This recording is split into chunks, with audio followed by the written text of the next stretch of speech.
ক্ষুদে সঙ্গীতশিল্পী অনুশ্রী রায়কে একটি হারমোনিয়াম উপহার দিয়েছেন মাননীয় প্রধানমন্ত্রী তারেক রহমান।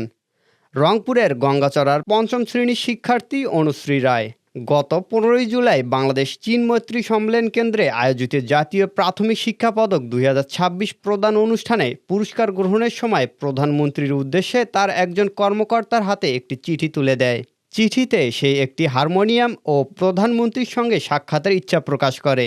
পরে প্রধানমন্ত্রী চিঠিটি পড়ে অনুশ্রীর ইচ্ছা পূরণের নির্দেশ দেন। সেই ধারাবাহিকতায় আজ অনুশ্রী বাবা মাকে সঙ্গে নিয়ে প্রধানমন্ত্রীর সঙ্গে সাক্ষাৎ করে।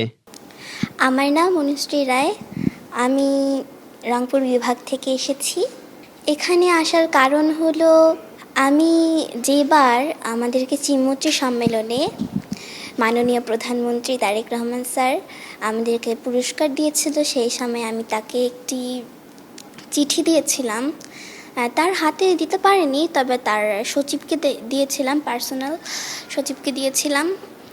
তারপর আমি অতটাও ক্লিয়ার ছিলাম না যে আমি ওইটা স্যারের কাছে যাবে।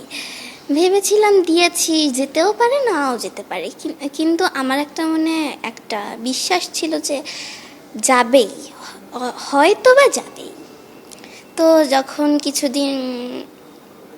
কিছুদিন আগেই গত সপ্তাহে যেবার ওনার পার্সোনাল সচিব যখন আমার বাবাকে কল দিলেন, তখন খুব খুশি হলাম, যে ভাবলাম যে হ্যাঁ, আমার চিঠিটা কি এখন তারেক রহমান স্যার দেখেছেন, এটাতেই আমার অনেক খুশি, আমি কি পাই আর না পাই।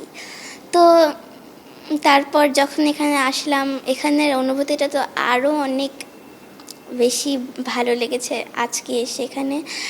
ওনাকে তো ওখানে সরাসরি কোনো ধরনের কথা বলতে পারিনি, শুধু ওনার সঙ্গে ফটো সেশনে ছিলাম আর ওনার হাত থেকে শুধু পুরস্কারটা নিয়েছিলাম, এইটুকুই। আজকে ওনার সঙ্গে যে কথা বলতে পেরেছি, ওনার যে কথা শুনতে পেরেছি, এটাই আমার কাছে অনেক বড়। তো সবাই আমার জন্য দোয়া করবেন। আমার ভবিষ্যৎ প্ল্যান হলো আমি বড় হয়ে সঙ্গীত নিয়ে উচ্চশিক্ষা লাভ করব এবং এই দেশে এবং বিদেশে সব জায়গায় আমি একজন বিখ্যাত শিল্পী হতে চাই।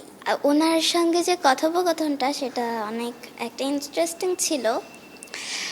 উনি যখন আমাকে বলল যে তুমি কি সেই অনুশ্রী, তখন খুব ভালো লেগেছে যে একটা